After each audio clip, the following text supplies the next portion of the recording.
Thank you so much, Richard. Thank you so much, presenters. Thank you so much, physical and online audience. It blesses my heart to see such a turn up, and I will not go further with any more introductions of myself, as Richard has kindly done the introduction for me. I would like to introduce our presenters, who will each have, they would have been 15, but some things have happened, so let us try to stick to 10, and then we shall have more time to interact with the audience during the Q&A. We shall have William Musamba talking to us about the search for Busoga Kingdom, a contestation between colonial governments and the African attempt to invent tradition between 1940 and 1950. We shall have Professor Alank talking to us about labor in Africa, population controls one size fits all. We shall also have Eugenio Njoloma talking about the effects of politicized ethnicity, insecurity, and development in Malawi from 2004 to 2020. And we shall end with Ms. Patience Akampurira talking about the non-restoration of Ankole Kingdom in Uganda between 1993 and 2018. Okay, so without further ado, Mr. Musamba, please take it away. Please feel free to present from where you're sitting. We have a mic with you there. You prefer to stand? Enjoy.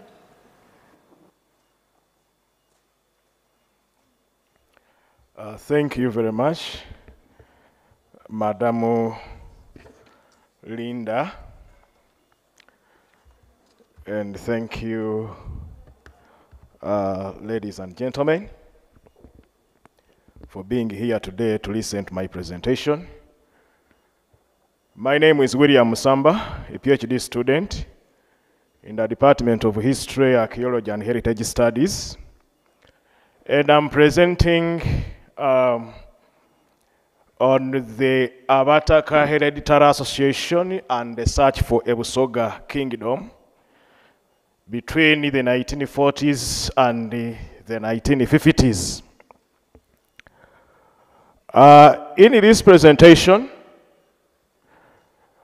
I'm using archival sources and oral interviews to argue that the conflicts in the Kyabazingaship as Busoga's cultural institution in eastern Uganda during the colonial time was a result of the conflict, of the contestation over the status and the position of the Kyabazingaship between the different agencies at the time. That is the Young Abasoga Association, the Yabataka Association, and the Yabataka Hereditary Association, together with the colonial government. They were involved in debates over the status and the position of the Kyabazingaship within the community of Uganda's cultural institutions at the time. Already before the advent of colonialism, there were internal and external factors that were fostering some element of social and political unification among the different Busoga states. For instance, the resistance against Buganda domination brought these states together to marshal their resources and throw out Buganda the influence of Uganda's militants and control. Second, towards the close of the 19th century, there were catastrophes of famines, smallpox, jiggers, which is not new these days about Busoga, gonorrhea, and others which claimed over 100,000 lives within a spell of less than 10 years. And the consequence of these calamities was that they forced the diverse states to forge a way of socio-political integration in order to address the disastrous effects caused by the catastrophes. However, this natural process, the people-driven process of unification and kingdomization, if I may call it so, was interrupted by the advent of colonialism at the turn of the 19th century. Following the takeover of Busoga as a component of the British Protectorate, the colonial officials forced the amalgamation of Busoga states. And as a result, they worked out a political union which was not rooted in the socio-cultural realities of the indigenous people, but rather designed to achieve the political ends of colonial rule. Consequently, different paramount chiefs were appointed with foreign connotations, such as presidents, in the agents of indirect rule. We had Lieutenant Arthur in 1893, who was a white man, Captain William Grant between 1893 to 1905, and Semei Kakungulu between 1906 and 1913. All of these acted as the paramount chiefs because they were able to rally together in one political web all the Busoga states as one administrative unity. Literally, they were able to round up, which the Busoga would call Okuzingaku. And so that becomes the origin of the term Chabazinga. Therefore, that means that the first three Chabazingas of Busoga were not Basoga. Two were white men, and the third one was a Muganda. Between 1893 to 1913. After the departure of Kakungulu, who had been brought as the third paramount chief, in 1913, the governor of Uganda Protectorate, Sir Frederick Jackson, acting on the recommendations of the Provincial Commission of Eastern Province, Sir Frederick Spire, reduced the jurisdiction of the paramount chief to one of the chiefs elected to preside over a Luchiko meeting. That means the Chabazinga became a chairman of a meeting, and his tenure lasted as long as the meeting. The Basoga were not happy with this kind of arrangement, and consequently, they advocated for the indigenization of the paramount chief. And as a result, in 1939, the first Musoga paramount chief adopted the title of Chabazinga. That was Ezekiel Tito Wako. However, his position, as put clear by the district commissioner, his position was to be held during the governor's pleasure and was not meant to confer any hereditary status. The Chabazinga was therefore meant to last as to how and when the colonial government wanted. The colonial monopolization over the status and the position of the Chabazingaship became the springboard for the emergence of the Yabataka Hereditary Association in the 1940s, which advocated for the full kingdomization of Busoga and a hereditary Chabazinga. The Abataka Hereditary Movement or Hereditary Association was led by one of the royal members of Busoga's ruling family of the Baisengovi, called Zephaniah Munaba. And it regarded itself as the real Vataka. This is how it defined itself. As the real Vataka, the people born in Busoga, the parents of the Basoga, and having the right to preserve the land and the customs and traditions of our country. However, the colonial administration disregarded the proposals of the Abataka Hereditary Association and contended that even that opportunity of having one of the Basoga chiefs as Chabazinga should be appreciated. Otherwise, the British would have made Kakunguru the Kabaka of Busoga if they had wanted it to. And therefore, accordingly, the colonial government insisted that the Chabazinga was not even the ruler of the tribe, but rather a leader of the Basoga, a leader of the Basoga and not Kabaka. And therefore, the proposal for the kingdomization of Busoga, of the Chabazinga, of Busoga, and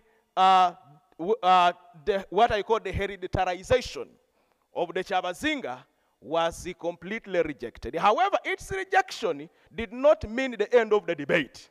The Basoga remained advocating for the Chabazingaship to be declared a hereditary ruler and the Busoga to be declared a kingdom throughout the colonial times.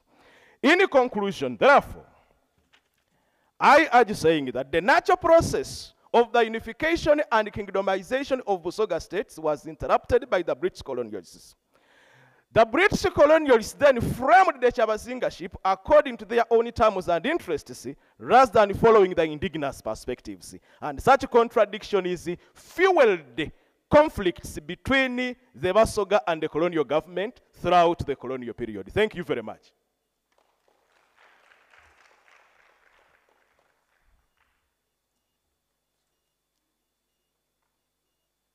Thank you so much, Dr. Tubi William Musamba.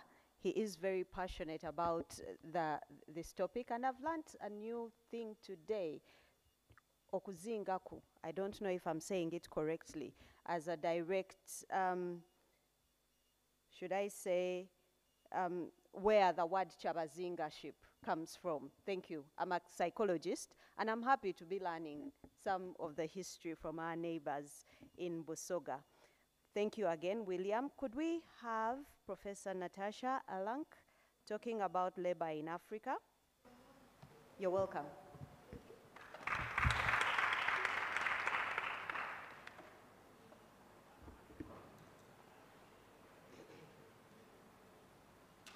Colleagues, just give me a moment, quite literally, to get powered up.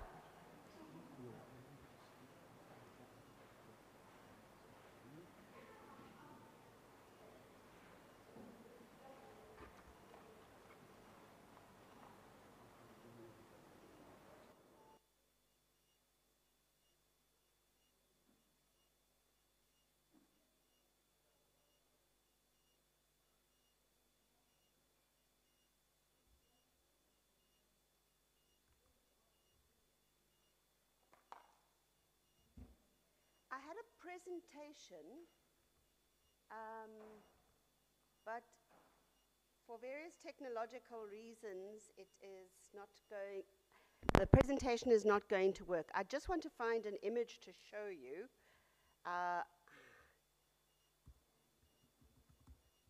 Which I'll pull up the online version.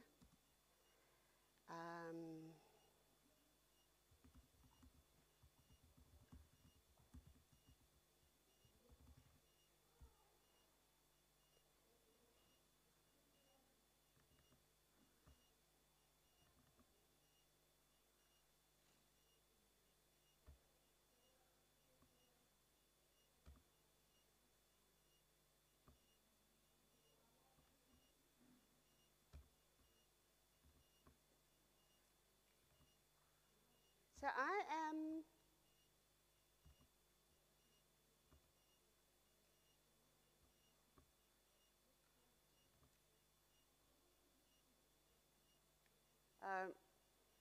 I'm not sure where or when it will appear.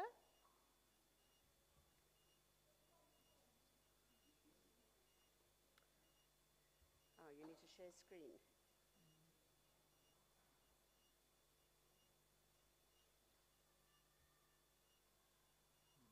Yes.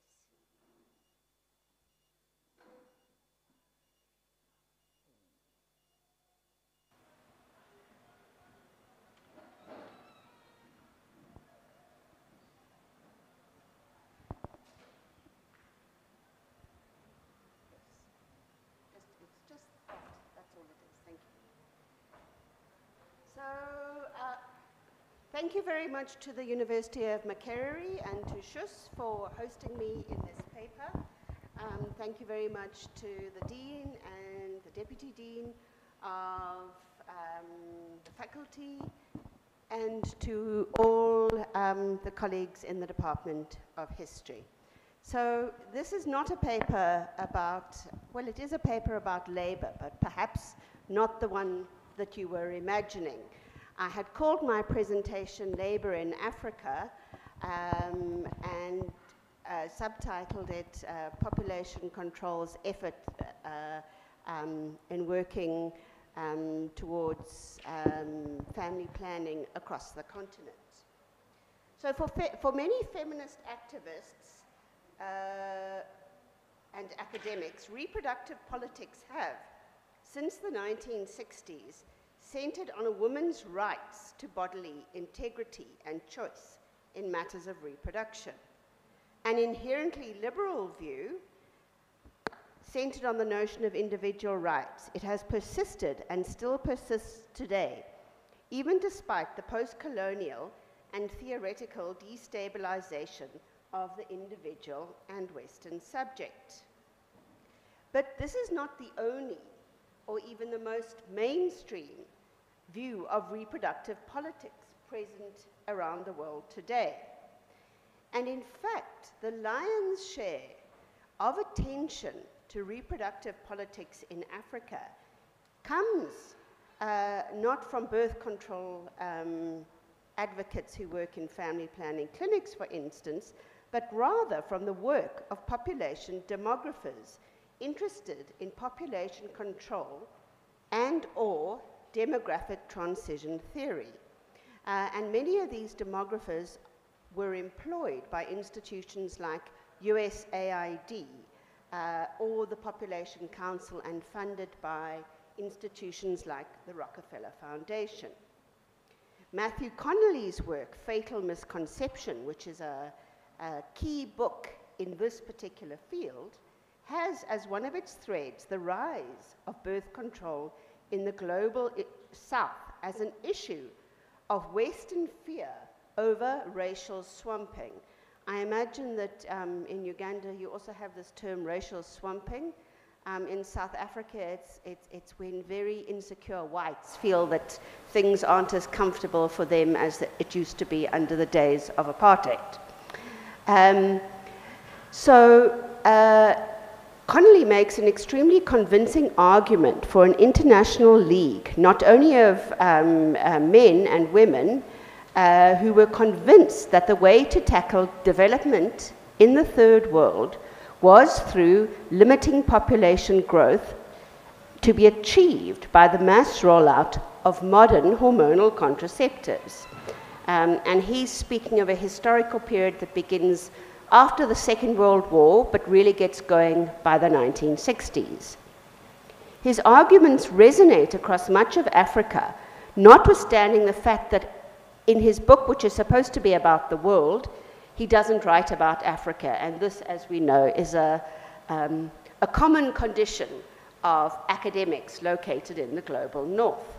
Connolly's work has been critiqued for the emphasis he places on structures of power in the West. So many of his sources are derived from the West, for those of you who are interested in the methodology of this kind of study.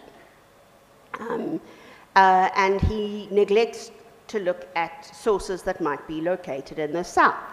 However, his argument that population control is a huge issue in Africa, ironically, is supported on the continent, but from a different direction.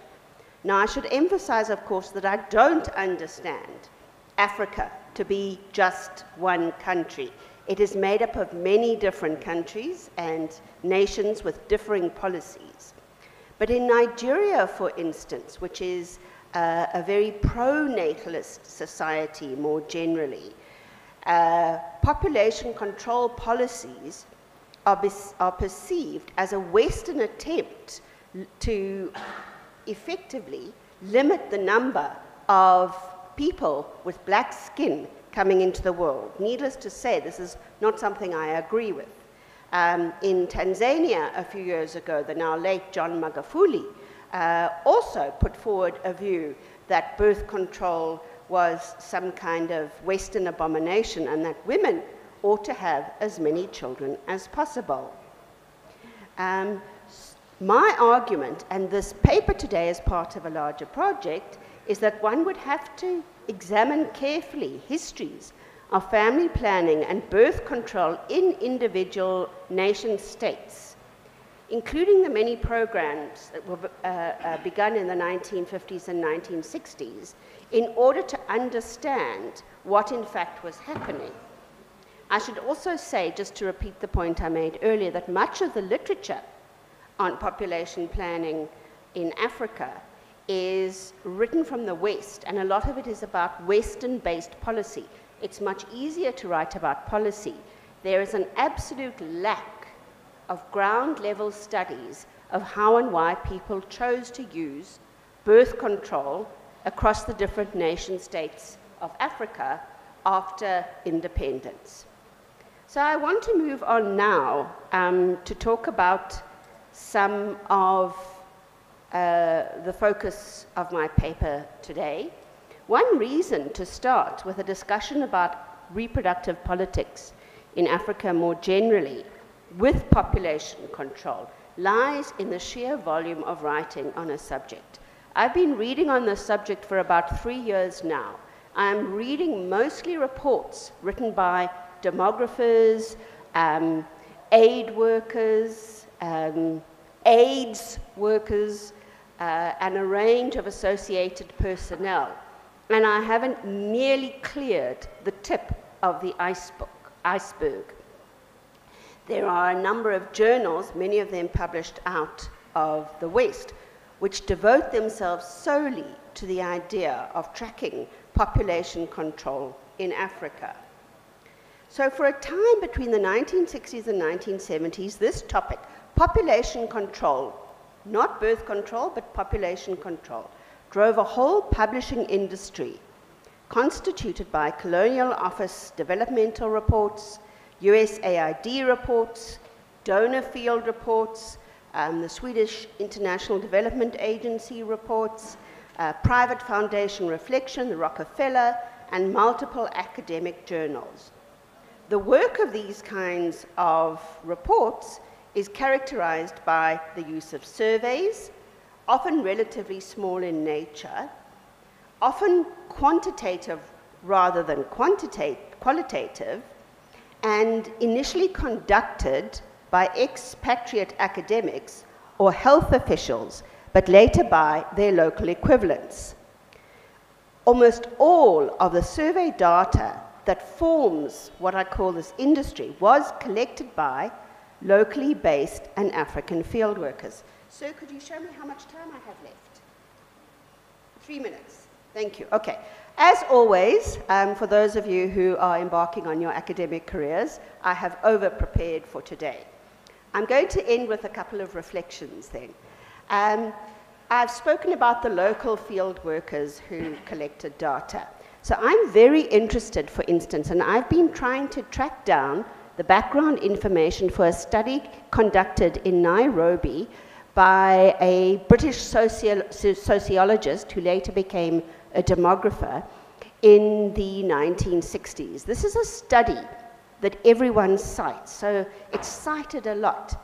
But if you want to find out what the study is actually based on, it gives figures, but to go back and find, for instance, where the initial paperwork is that generated that report is really very difficult. And this is the case with all of these little studies across the continent. They all have a similar methodological politics, and then what happens is they move into journals, they have a life, they become part of a prestigious international journal, and then they lose a relationship to the initial data. And then what happens is the data, I'm going to finish shortly, starts transforming. So that you'll find, if you watch the way people cite the data, in 1990, the findings of the 1967 study are completely different. And in fact, there's 7 people who are citing that late 1960s data, and they cite wrong figures. Their figures don't match up. And the real problem of this is it goes into international policy for funneling aid for maternal and child welfare to Africa. So one of the big takeaways from this is that quite a lot of what is being said about, for instance, the situation with reference to maternal and child welfare and family planning is based on fictitious data. So let's leave it there for today, and thank you very much for your attention. Goodbye.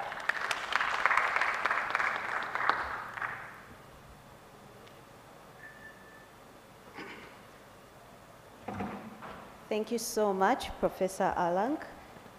The word population control often sends shivers down the spine of many people, so I'm glad this is being handled in this space. And I agree that for many people it's easier to talk about policies and numbers rather than local realities. So it's fascinating to, and really important to hear how these versions of reality came to be. Thank you so much once again. So we shall have next Eugenio Njoloma talking to us about the effects of politicized ethnicity, insecurity and development all the way from Malawi. Eugenio, you're welcome.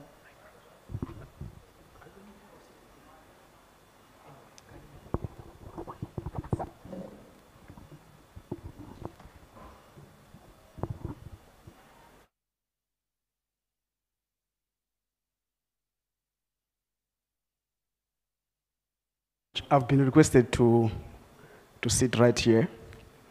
I wanted to stand, but it's fine. What I want to present now is work for my PhD studies in history. And the title of my work is The Effects of Ethnicity on Security in Malawi from 2004 to 2020.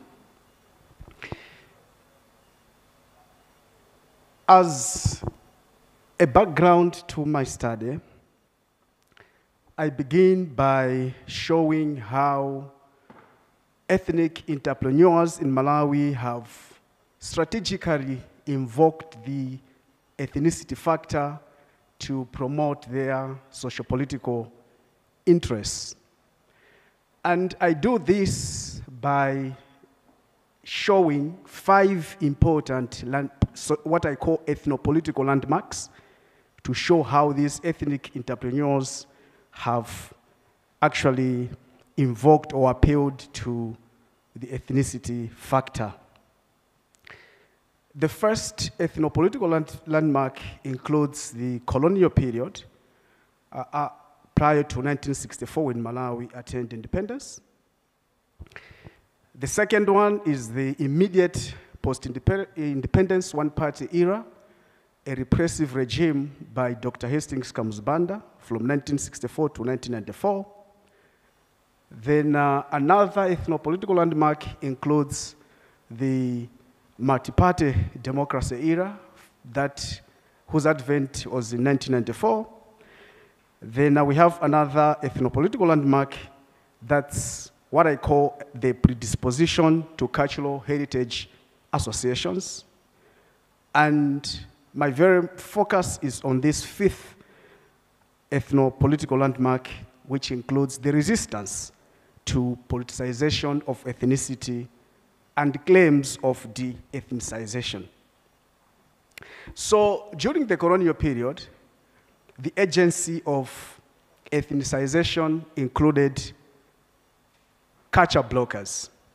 And these were missionaries, historians, anthropologists, who endeavored to craft ethnic ideologies in order to define cultural characteristics of ethnic groups.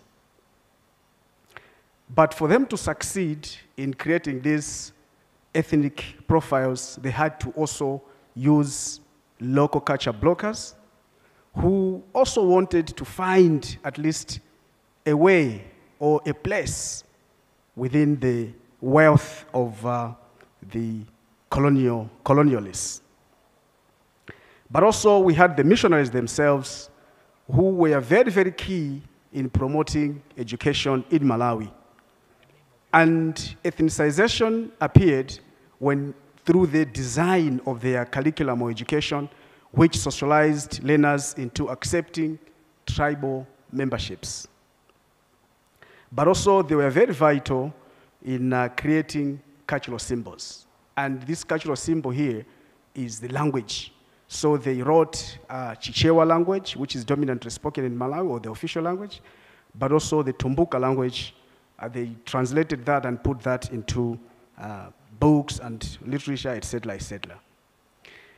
The final indicator in the colonial period includes the indirect rule, which the colonialists used to strengthen tribal units.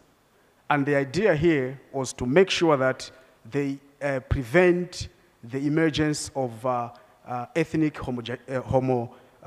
homogeneous ethnic society, to which they seem to be very, very much wary of. Then after independence in 1964, we see a very repressive regime of Dr. Hastings Banda, the first president of Malawi, who had to attempt to create national identity. Coming from the background of significant ethnicization by the colonialists, Dr. Banda, or Hastings Banda, attempted to create a national identity.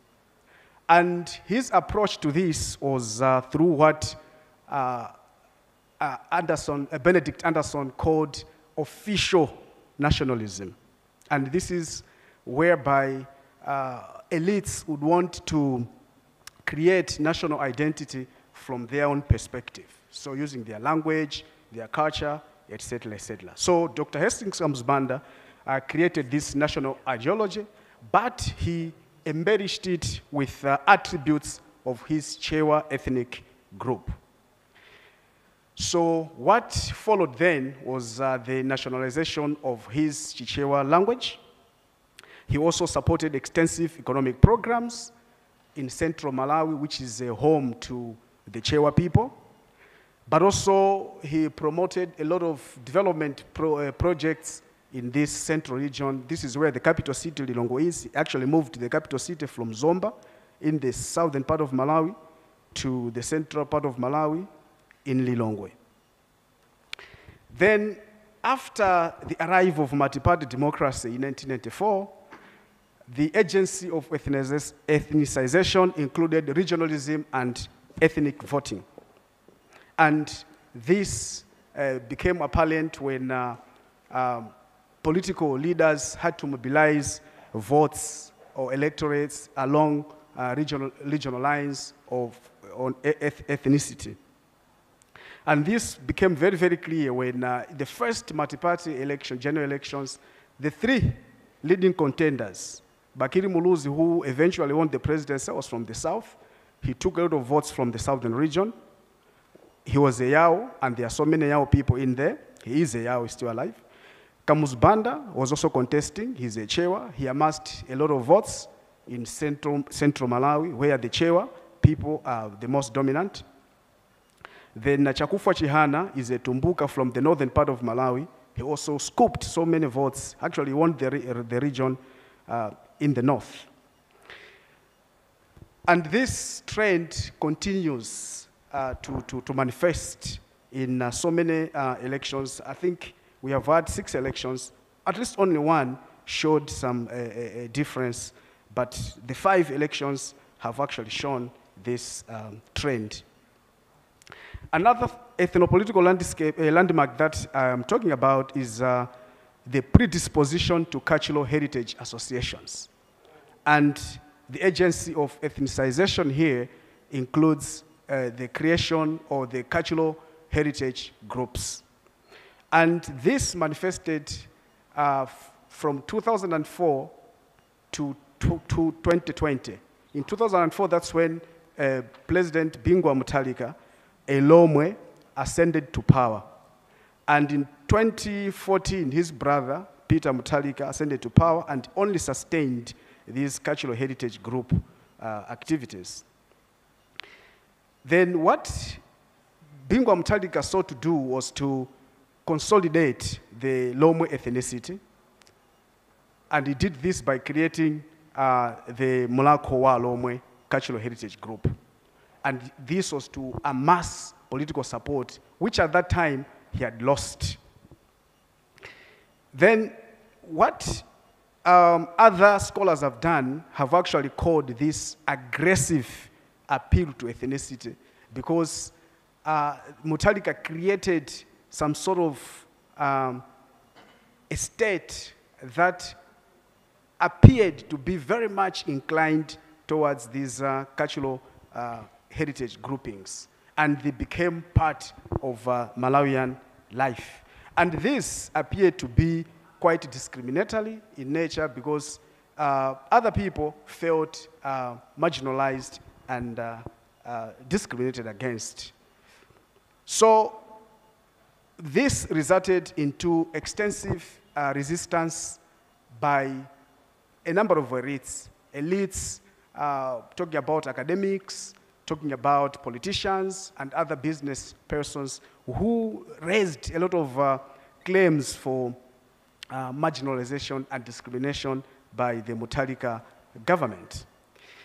And here, what I would say was their agency of ethnicization is the claims for national harmony, for equitable socio-economic development. So they have hyped these claims of ethnic discrimination and ethnic favoritism by the Mutharika governments. But what we see is that there has not been really very much to point at with regards to the benefits that the Lomwe people accrued because of Mutharika's ethnicization of the Lomwe groupings. So I'm making an argument here that these elites, non-Lomwe elites, are doing all this in struggle for resources, which had been apparently had been controlled by a specific ethnic group. And the problem that I'm seeing here is that what these non-Lomwe elites are doing, they are sort of sowing seeds or a lot of or deep feelings of victimization, deep feelings of discrimination, deep feelings of marginalization, which people who don't belong to the Lomwe ethnic group feel. And this, I'm arguing that is a recipe for serious tensions that can arise. And we have seen, for example, what has happened with ethnic conflicts elsewhere in the region or in the world. So I could have gone on, but I think I've been told that it's time, so I think I can stop here. Thank you very much. All right. Thank you so much, Eugenio, and your talk about the aggressive resistance to politicization of ethnicity.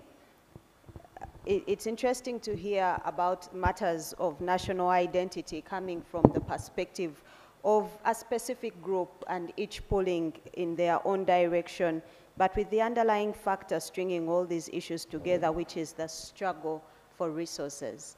Thank you so much, Eugenio. Our last presenter, we are doing very well on time, so we shall have enough time to interact with our panelists. Our last presentation is going to come in from Ms. Patience Akampurira, and she's talking about the non-restoration of Ankole Kingdom. For those of us that are familiar with the map of Uganda, we went to the east of Uganda in Busoga, and now we have swung to the opposite end from western Uganda, and the restoration, or more specifically the non-restoration. Madam Patience, you're welcome.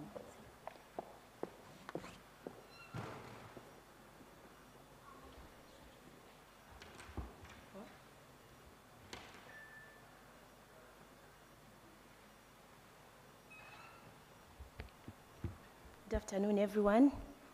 Thank you, Chair, for the opportunity. Ladies and gentlemen, I'm called Patience. I'm a PhD fellow at CHUS, and today I'm presenting a paper on non-restoration of Ankole Kingdom in Uganda since 1993. It is part of my PhD thesis. It's my chapter 6 that answers my third objective, why Ankole, of all other kingdoms, has not been restored since the restoration in 1993. I'll just begin with a background of, just shed more light on what Ankole, for those that don't know, that originally Ankole was called Nkole Karo Karungi, that's beautiful land, translated, was one of the traditional kingdoms in Uganda. And it was basically an establishment by the British colonial administrators who actually formed Ankole Kingdom after signing the Ankole Agreement in 1901. And this was done by amalgamating or incorporation of the chiefdoms, principalities. They are shown here in the map, but I think they're a little bit faint. But that map shows the different chiefdoms that formed Nkole. And then when the British came, they had to make one big entity, which called a political or district of Ankole, which is now Ankole, by amalgamating all these chiefdoms and principalities, whatever they're called. The Mugabe was largely a ceremonial position and the administrative position with the British colonial framework. So he acted on behalf of the British, and incorporating these chiefdoms meant easy administration for the colonial government. While the colonialists worked and used the kingdoms, and Ankole now in particular, it survives through the colonial times, but was later abolished in 1967, and not restored up to now. And therefore, this forms a question for my study: why, of all other kingdoms, and yet the current regime still creates new kingdoms, but has not restored or said the position for Ankole Kingdom. Ankole was formerly, yes, I've already talked about that, and up to now. So there are many historical and political forces that attempt to answer and raise more questions about the non-restoration of Ankole Kingdom.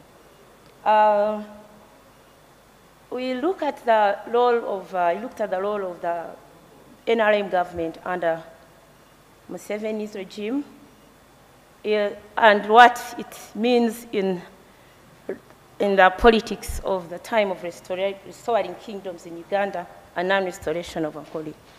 I argue that the liberation movement organization, which was within Buganda Kingdom, popularly in Royal Triangle, worked for the fighters who were looked at as rebels for Obote at that time.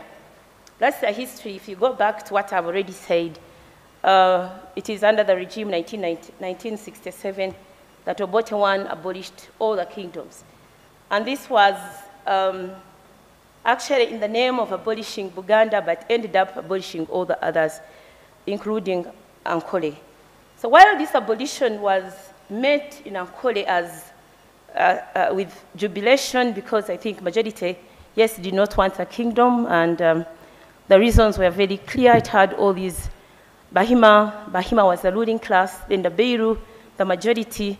Beiru, in other words, serfdom, they worked so much, while the other ones were cattle keepers, these were agriculturists, and worked for the Bahima. So there was the ruling class made this kingship thing and the monarchy oppressive, and that is how most of my respondents were able to express, especially the ones anti-restoration. It's just explaining that the attitude towards the restoration of kingdoms, especially Buganda, at the time was met with a lot of joy and praises for the president. And while the other presidents had not, actually, under the Ebiafe is a Luganda word that means ours. And the Bahima also, the ones for restoration, were using Ebitu. So as they actually went through the process of restoring the kingdom in Buganda, jubilated, and it was the same thing as we can see the attitude in Buganda of the time of 1967, and then the restoration, they were promised, Buganda was promised. And later on, when we see the feeling in Mengo's establishment and that of, there were different feelings, enthusiastic feeling about the non. So as stressed by many respondents, at the time of abolition in 1963, 1967, Obote was in the dilemma of abolishing only Buganda. So was it in the case of Museveni. He was in a dilemma of restoring only Buganda, and therefore had to restore all the other kingdoms, that is Bunyoro, Buganda, Toro, but did not restore Ankole Kingdom. The agitators for the kingdom argued that they wanted the monarchy for cultural promotion, while those against it say it was oppressive and did not need a king to preserve Ankole culture. I used a number of methods, interview methods for pro and anti-restoration Mugabe participants, documentary reviews, newspapers, archival work, and especially the correspondences between the Mugabe then and the colonial government from the National Archives. These are some of the factors, the historical factors, like I've said, that explain the non-restoration of Ankole Kingdom in Uganda. Basically, I've talked about the social and economic separatedness of Beiru, Bahima, a certain power advantage of Beiru over Bahima over Beiru, and yet Beiru are the majority. So that has caused a serious crisis of legitimacy as pertaining the restoration of the kingdom. Yes, the long-standing difference as well, still expressed that when you go down, people say, what is the kingship for? And so many other, they don't attach any value to the culture, having a king as the center of cultural promotion. Many believe that it had a bad history of oppression, and actually, while they were bringing chiefs to surrender to the central, I've talked about the different chiefdoms and principalities. One of them from Igala committed suicide. Said a chief cannot bow down for another chief. So he committed suicide on the way to the center, which was in Mbarara, before he reached Mbarara. So that shows definitely that the people of Igala would never pay allegiance to the restored, if it was to be restored, would never probably pay allegiance to the kingship. There are political factors, of course, the role played by the central government. I've talked about when consultations were made in 1993 about the restoration. Leaders of other kingdoms wrote to the president, then Idi Amin, in 1971, and expressed their need to have to have their kingdoms back. But the leaders of Ankole wrote a memorandum to the king, I mean to the president then, and said we do not need, so many reasons. If time allowed, I would, but so many reasons which explains that the majority, especially even the leaders, did not want the restoration of the kingdom.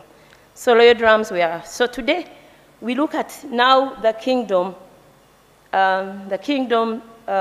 palace being renovated, and I think the anti or the pro restoration, I'm very happy with that, as I was able to meet the Enganzi. Enganzi is the prime minister of the then Ankole kingdom, but still thinks that the president has done, if he could, it has given them so much hope that renovation of the kingdom would definitely mean restoration of the king, maybe in a few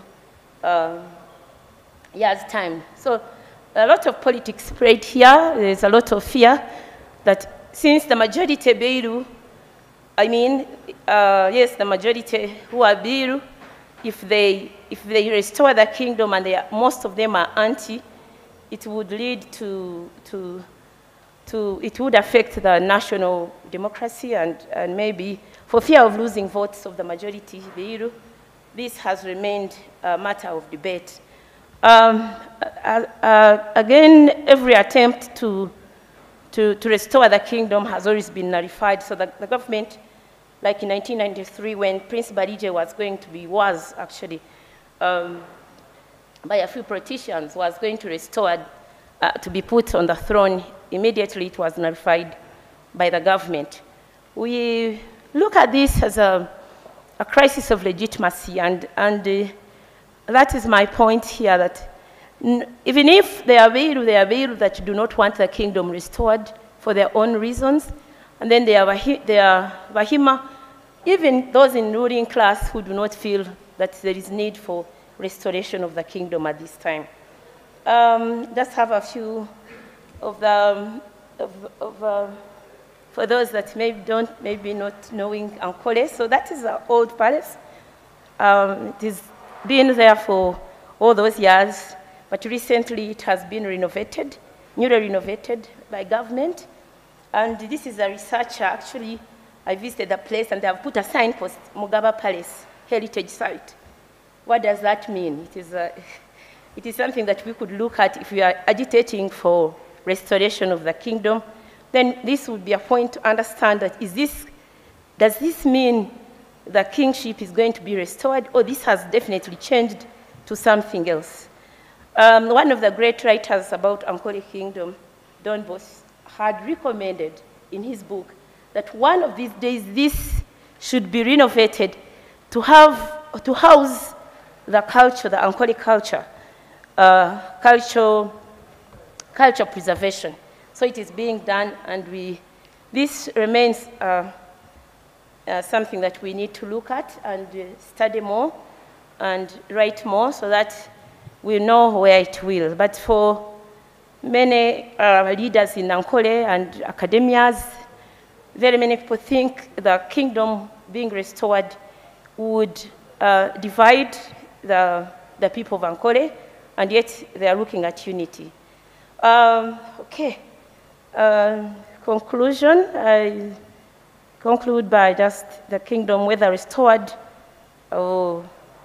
is a base for political mobilization, but not of cultural importance, because I realized in my study that most of the Banyankore do not actually put value to the kingship, because we have had a factor, for instance, now of migrations, different people coming into Ankole. So it would be very difficult, for instance, to make a king a center of culture.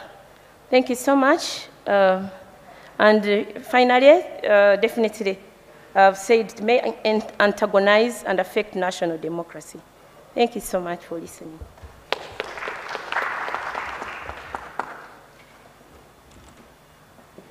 Thank you so much, Patience. It was really fascinating to listen to your presentation. It brought to mind a meme that has been trending in Kampala okay, in Uganda, where they say that, someone says that if you're bored in Kampala, just enter a taxi, the matatus, and just make one statement, naye government yeno.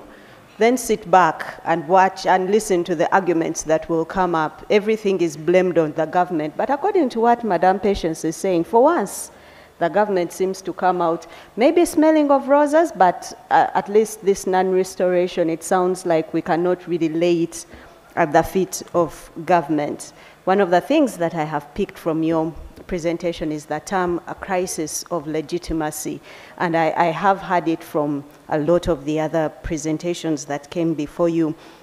And it has left me with a question: to what extent does legitimacy actually mirror unity and the interests of the people? Thank you so much, our presenters. It is now 1:15, and our session is supposed to end in about 25 minutes. So we can allow a few questions for our presenters from the audience, and from the online audience, please put your questions in the chat.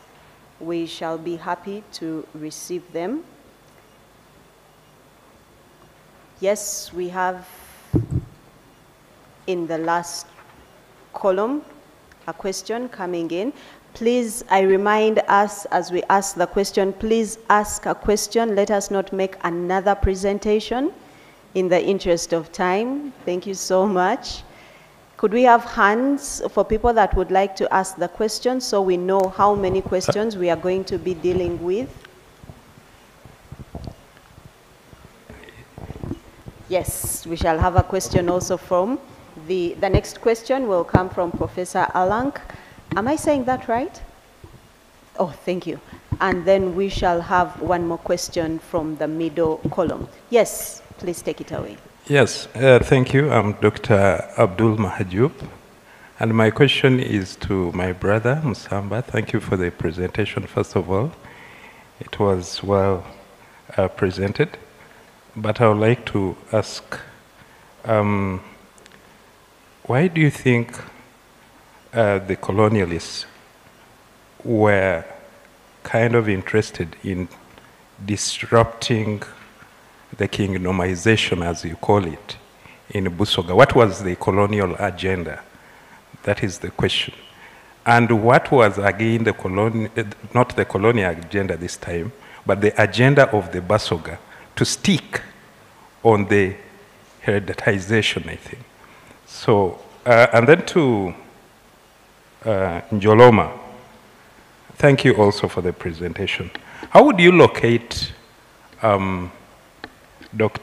Kamuzubanda? Would you locate him as an ethnic patriot among the Chewa people, or as a Malawian nationalist? Thank you so much.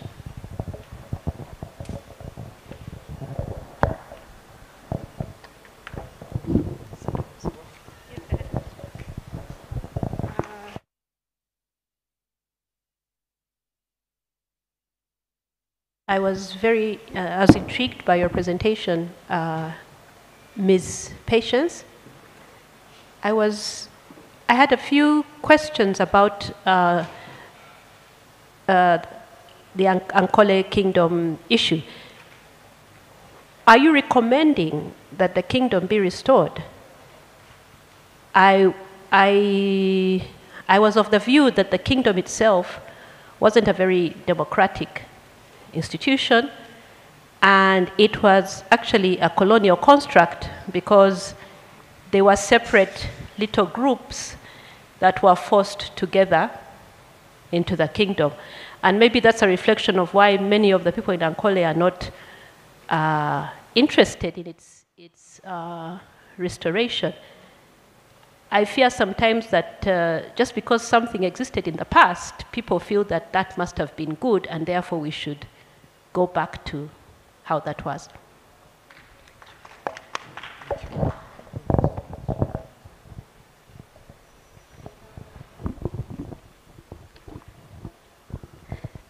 Thank you, colleagues, and thank you for some very excellent presentations. And I, in fact, have the same question for each one of you. In KwaZulu-Natal at the moment in South Africa, there has been a very bitter conflict about who should inherit the position of king amongst the Zulu. So there's a huge succession conflict going on. But it's clear that a lot of the conflict is about access to resources. It's about cash and money. I am missing the economic aspects of each of your presentations and what's driving the kind of competition and contestation that's occurring in each one of your different regions. Thank you. Yes, good afternoon. My question goes to the doctor who presented the Nkole question. I was requesting for clarification. If you can explain to us if there were any issues raised by the High Command, those who started the war of the High Command, those who started the war of 1981 to 86, I think led by Museveni. You can tell us their issues about the restoration, because I think most of them came from that region.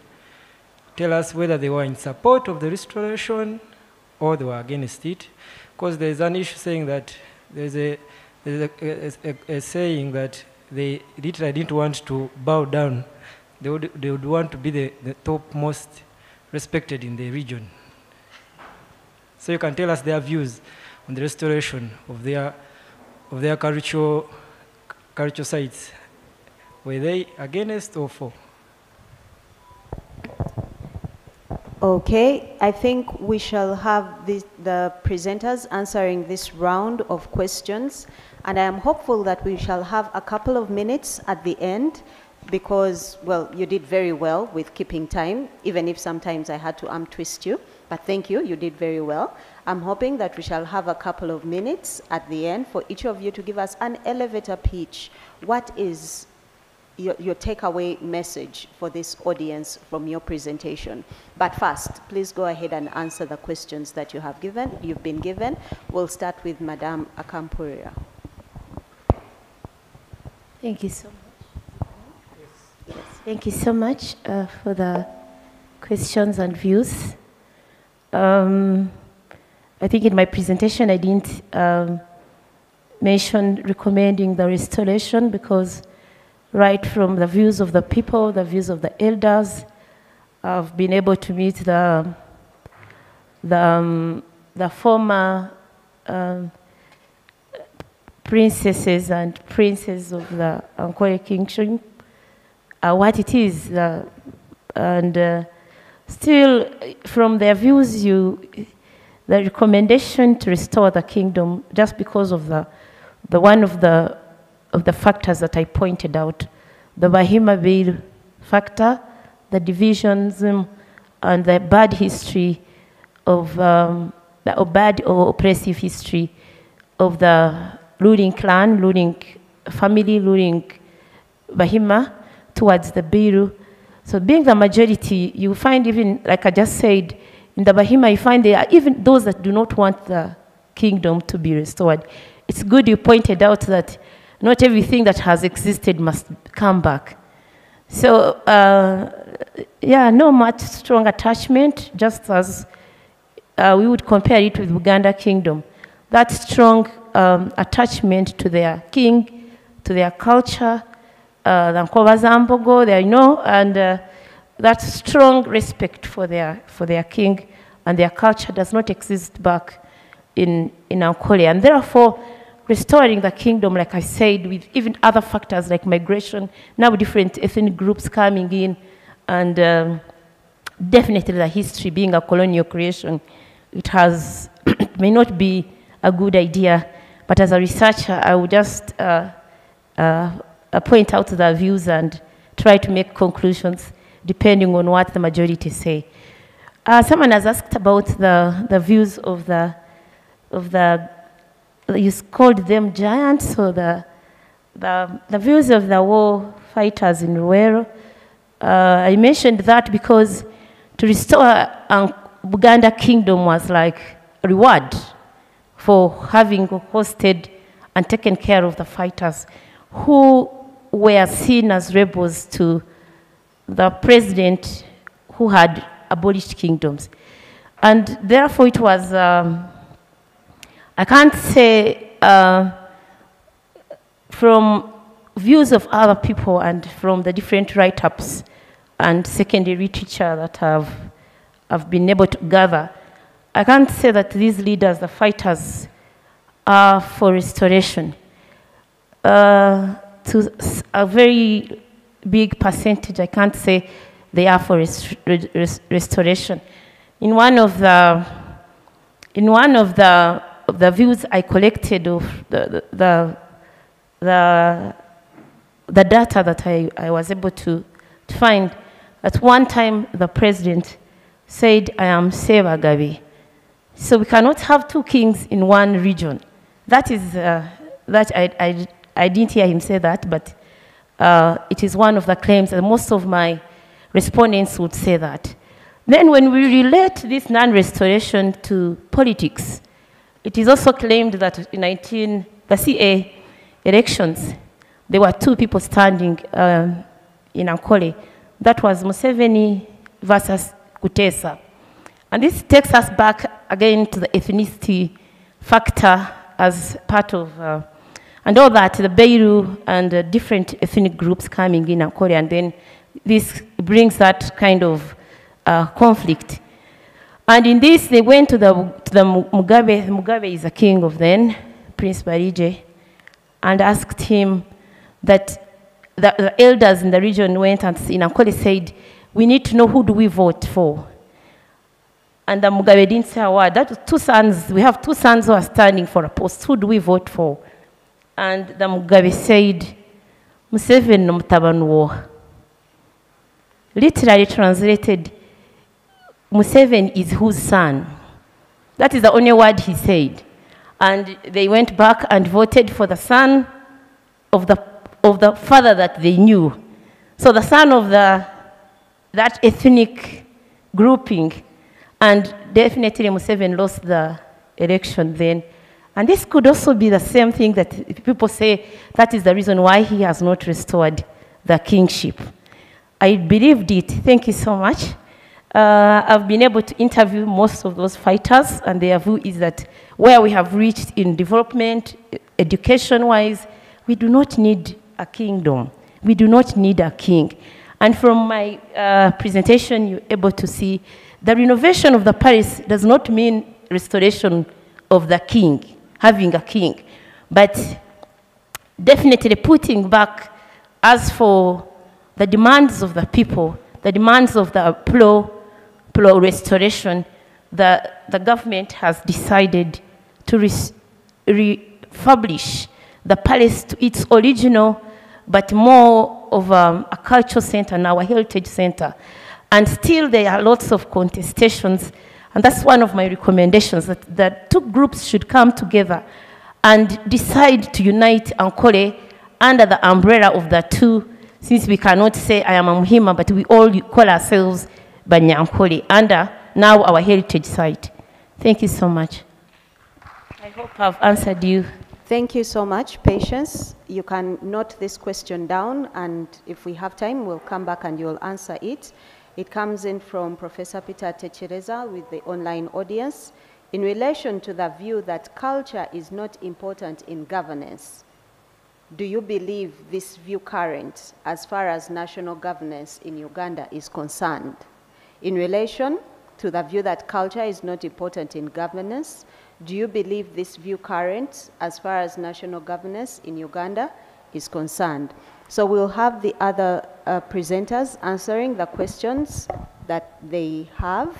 And I think we are going to reserve the 2 minutes of take-home messages to Professor Alang. I did not hear many questions coming through for you.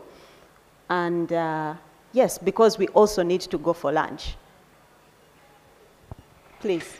Yeah, thank you very much. Dr. Abdu Haju asked a question. asked me where do I locate Dr. Hastings Kamusbanda. Was he an ethnicist or he was a nationalist? History and scholarly information shows, and what I make of this is that Dr. Banda was a nationalist.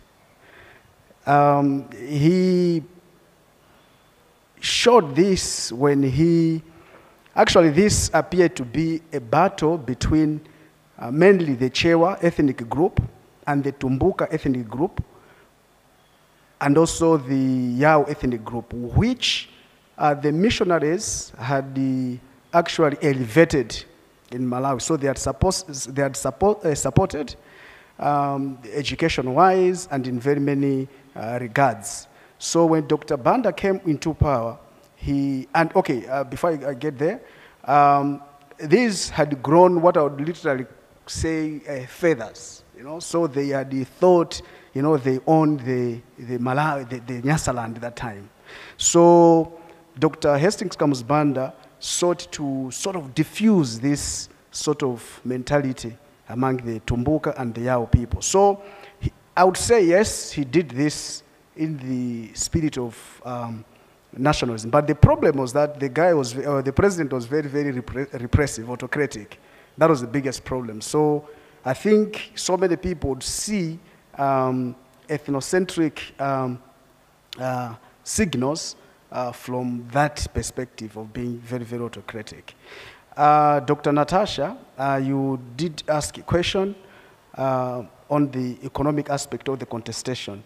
I would say that, Malawi is a country that actually that strongly favors those that are in power. And the country is poorly developed economically, and the only significant engine of growth is the state.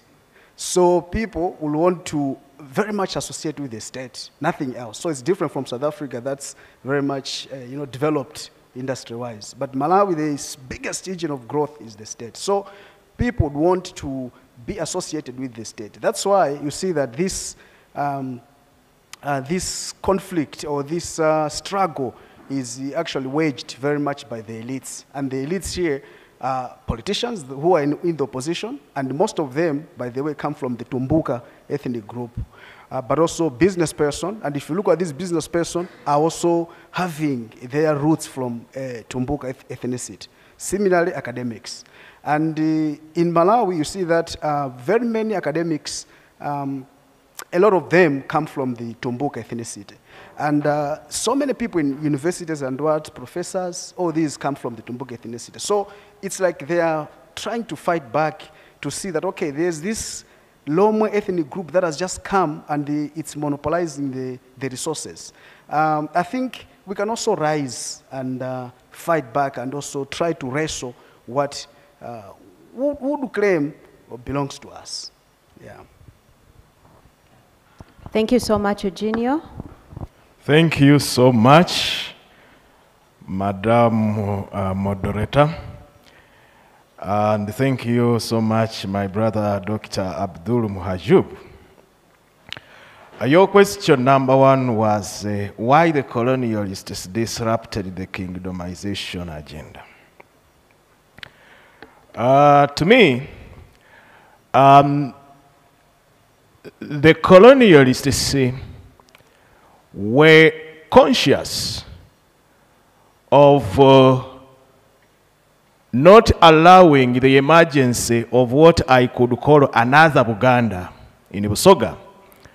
Because when you critically look at the socio-political and economic realities of the time, you will realize that in the 1930s and 40s, Buganda had resisted the colonial scheme of the East African Federation.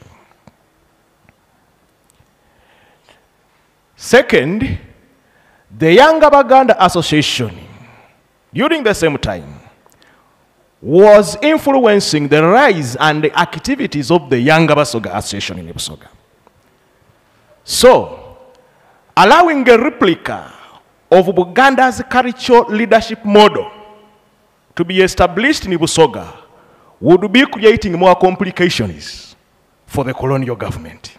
And that is why, to me, the colonialists rejected the idea of having a kingdom in Busoga. And then your second question about why the Basoga stuck to the kingdomization campaign. I would answer this in relation to what Professor Allang referred to as the economic aspects of the contestation. Power is a scarce resource, and those who hold it always guard it jealously against those who want to fight their way into the corridors of power. So, the Basoga contested to have the Kyabazinga become Kabaka. Of course, that was aimed at tapping into the resources made available by the colonial situation. Actually, until the late 1940s, the Kyabazinga of Busoga was not allowed membership in the Congress of Cultural Leaders of Uganda, on the argument that his kingship was contested. And so the Congress of the Cultural Leaders of Uganda had to write to the colonial masters to seek advice on what to do. So the Kyabazinga then was allowed, but not as a participant, but rather as an observer. So the Basoga felt that they were missing out on the resources which were which were being enjoyed by the rest of the cultural leaders of Uganda, specifically the Kabaka of Buganda and other Kabakas, other cultural leaders within the central region. So basically, the economic perspective or the desire by the Basoga to tap into the resources provided by the colonial situation is perhaps what influenced them to remain advocating for the kingdomization of the Kyabazingaship and the Busoga in particular. Thank you. Thank you so much, Dr. Tubi William Musamba. Patience, would you like to take half a minute to respond to Professor Atechereza's question? Yes, please. I didn't get it so well. In relation to what is my view? In relation to the view that culture is not important in governance, do you believe this view current as far as national governance in Uganda is concerned? You also have the option of answering Professor Techereza directly during the lunch break. Yes, thank you, Professor. I thought culture was paramount to good governance, just as the government has tried or is trying to maybe not antagonize the different ethnic groups and their relationship and building up a heritage site. That means culture is important to governance. Just as they say, charity begins at home. Once there are no culture instilled and values instilled, maybe we would look at this culture in relation to kingdoms. But culture, especially now, if we are looking at the Beiru Bahima functions, and where the Beiru think they do not have the same cultures as Bahima. Actually, yes, no common culture in Ankole, because the other ones have their own way of doing things, their own way of talking. We do not have a unifying culture per se. And this is one of the things that is going to cause problems at the end of bringing culture into this heritage, where the Beiru think even them their cultures must be displayed. The Bahima think, yes, this is now our cultural site. The ones for pro-restoration think the palace has been restored, and therefore it should be having everything that used to be, but which may not be the case from the different views. I would just think, in my view, that culture is very important, and therefore preserving culture is one of the things that can really give a smooth landing to good governance, and people are easy to deal with in governments where there are strong culture and discipline. I think I would want to define what culture is. Where there is discipline, there is always, it is very easy for the top to manage the people, and the kind of discipline lead to good governance. I hope I've answered you, Prof. But thank you so much for raising that. Thank you. Prof is eager to engage you further during the lunch break on the idea that culture goes beyond site restoration. So you will catch up with him. Thank you so much, Professor. Thank you. Thank I'll you, be available Patience. to hear from you. All right. So Professor Alank, my name is Nakalawa. Some people know me as Linda. I come from the Baganda tribe. It's a tribe that both of my colleagues from East and Western Uganda have referenced. And we tend, where I come from, to look askance at questions of population control. Not even askance, we look at it with a lot of suspicion. So you can imagine my curiosity and how I am really, really eager to allow you 2 minutes to give us take-home messages from your presentation. And that is what we shall end with. Thank you, colleagues. Thank you also for a very stimulating panel. And I really appreciate going home to South Africa, knowing a lot more about Uganda than I did before. On the issue of population control,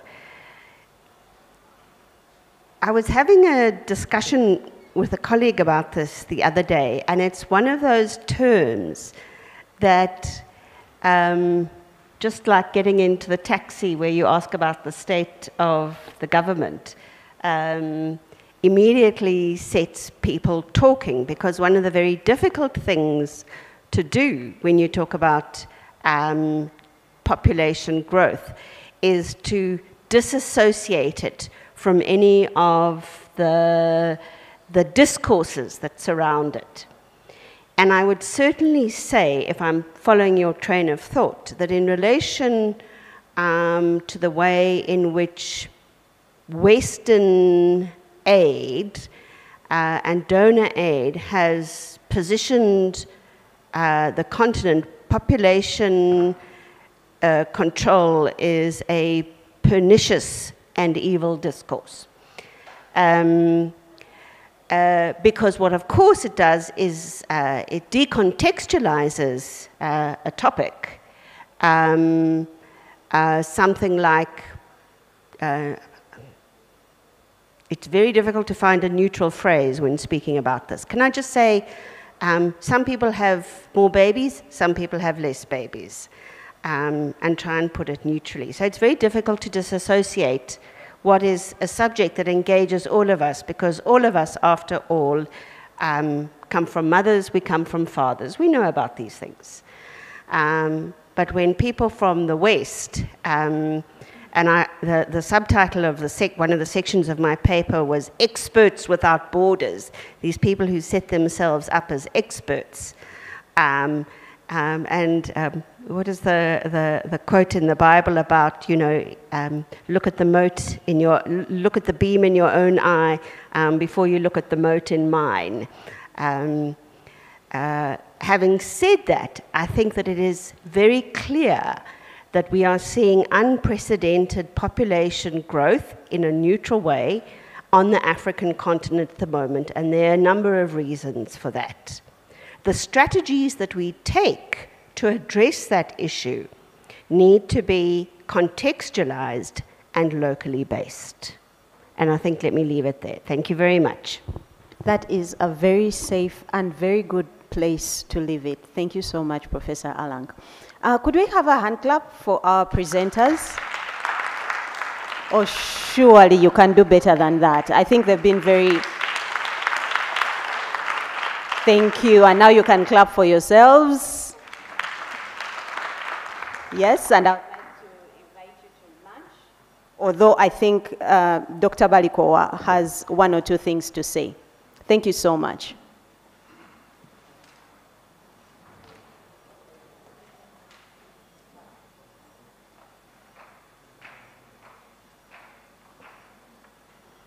Thank you, Linda, and I also say we can give her a very thunderous thank you. And I have nothing much to say apart from inviting you to the lunch. I think we can be the lucky ones to be first on the line. And then we can keep time and come back here for the next session, which is session 3A, starting at 14:30. I want to wish you a very sumptuous meal. Thank you so much for being a wonderful audience. Those who may not have coupons, you may pass by the registry and you can have the lunch coupon.